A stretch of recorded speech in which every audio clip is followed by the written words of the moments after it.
In today's video, we will be installing this beautiful mess of repurposed kitchen cabinets into our garage.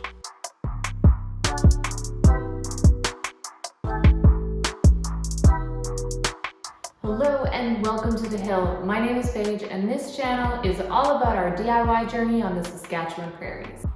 This project got started when we heard that a friend of a friend was remodeling their kitchen and their old cabinetry was up for grabs.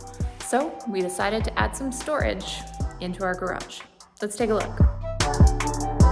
This is how things looked when we got started, and if you want to see the entire makeover process, check out the links down below.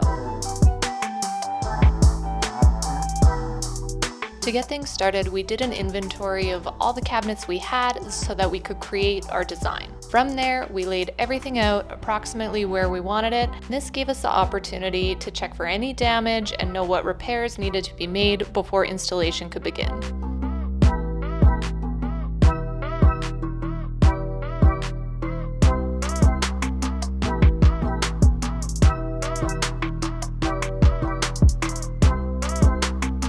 Inevitably, when cabinets are getting ripped out, things get wrecked. So there were a couple spots where we had to replace the braces on the back side of cabinets.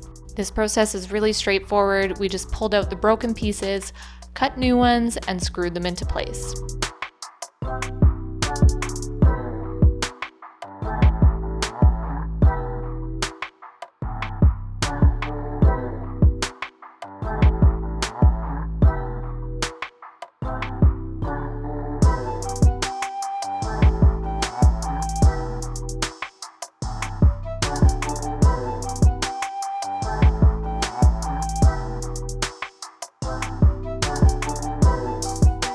Even though we've insulated our entire garage, the concrete footing is still a place where heat loss occurs. Because of this, you could see that we were dealing with a buildup of frost, and frost means moisture. You don't want any moisture behind these cabinets. That can lead to rotting. So first things first, we installed this R-value 7.6 styrofoam insulation along the footing.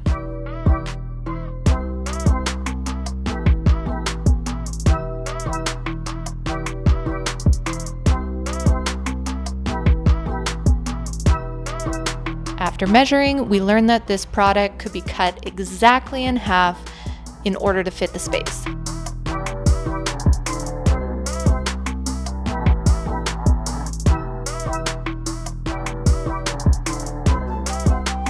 Once the pieces were cut, we just tacked this in place. Knowing that our cabinetry is going to be sitting right in front of it, we weren't too concerned about securing it.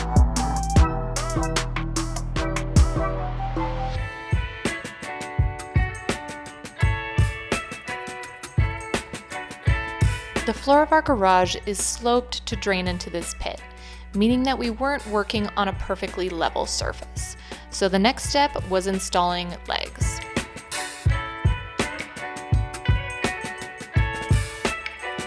We were incredibly lucky that the cabinetry we were working with already had these adjustable legs. All we had to do was secure them in place and then twist to adjust the heights.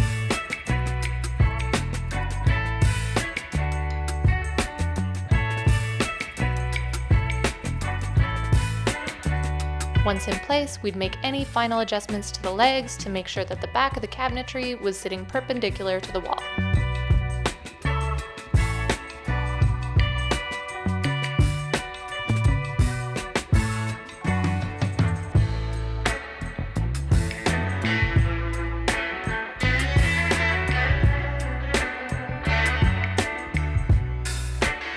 Because of the concrete footing, the cabinets can't be placed flush against the wall. For this reason, we need to put some blocking in place.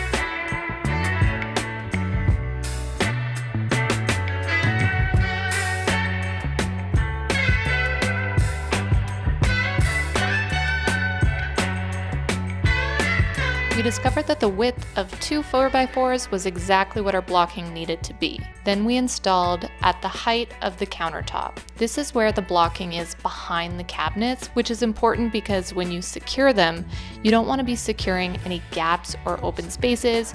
You want that blocking to be against the blocking on your wall. For this entire cabinet installation, we use these low-profile cabinet screws. They've got a nice wide head, which keeps you from sinking the screws too deep.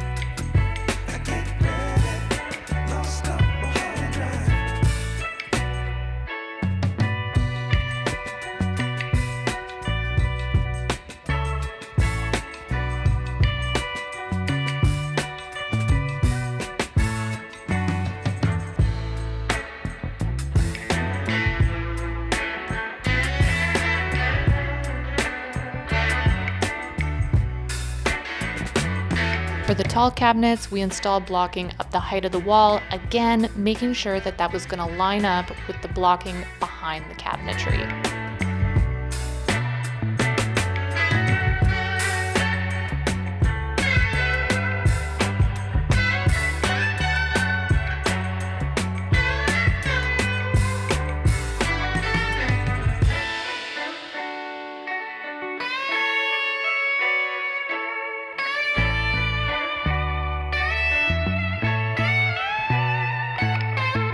With our lower cabinetry all in place, it's time to tighten things up. We secured the cabinets to their neighbors to close up any cracks and gaps and just make sure everything is very solid.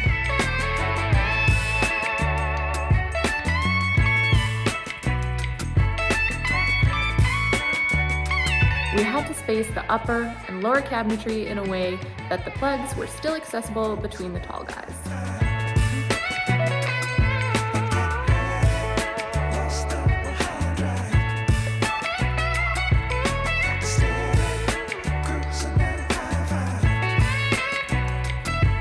Although the upper cabinets can sit flush against the wall, we still installed blocking. This way we don't have to worry about hitting any studs, and we know every screw going into the wall is going to be solid.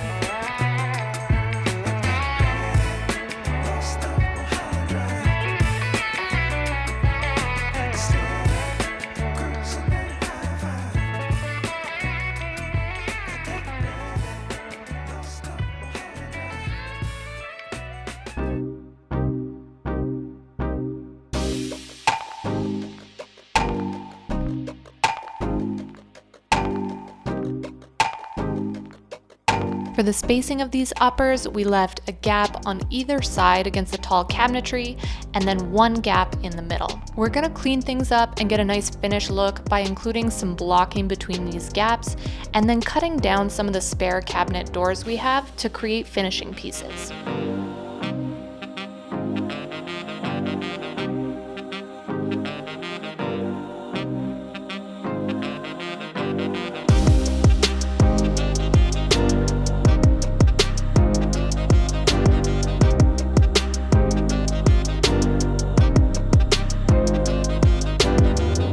While I was putting the blocking in place, I used a small piece of cabinetry door as a template to make sure I had the right depth.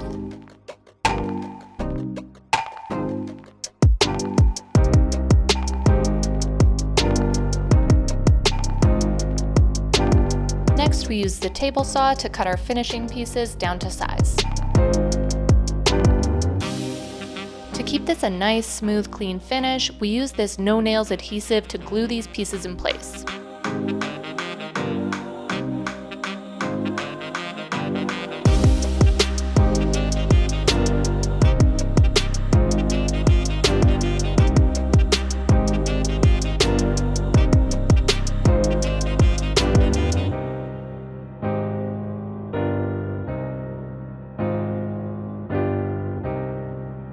The repurposed cabinetry that we were working with was an absolute goldmine.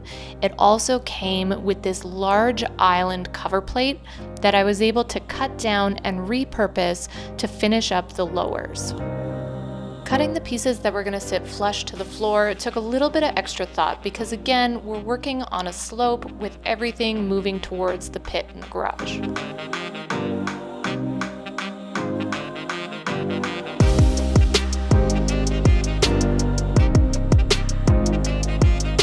I used the circular saw to cut my angled line, and then for my straight lines, I moved over to the table saw. This was a pretty big piece to run through the table saw solo, but with some properly placed saw horses, things went really smooth.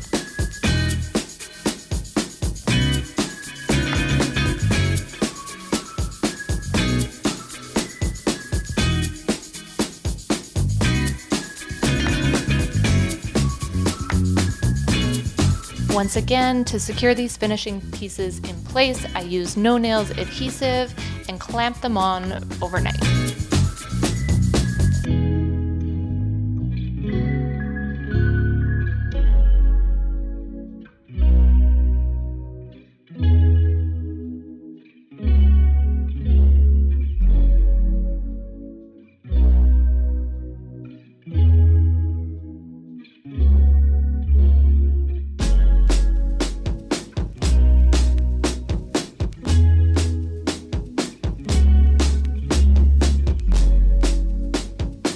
Our final step here is installing these countertops that I made out of some recycled 2x4s. That is a project for another day.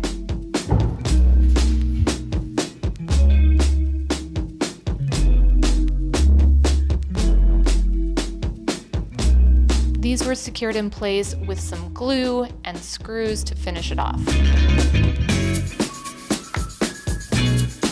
For this little countertop here, because the cabinetry was an angled piece, I built the counter as a square and then cut it off once it was placed. To say that this was a nerve-wracking cut would be an incredible understatement.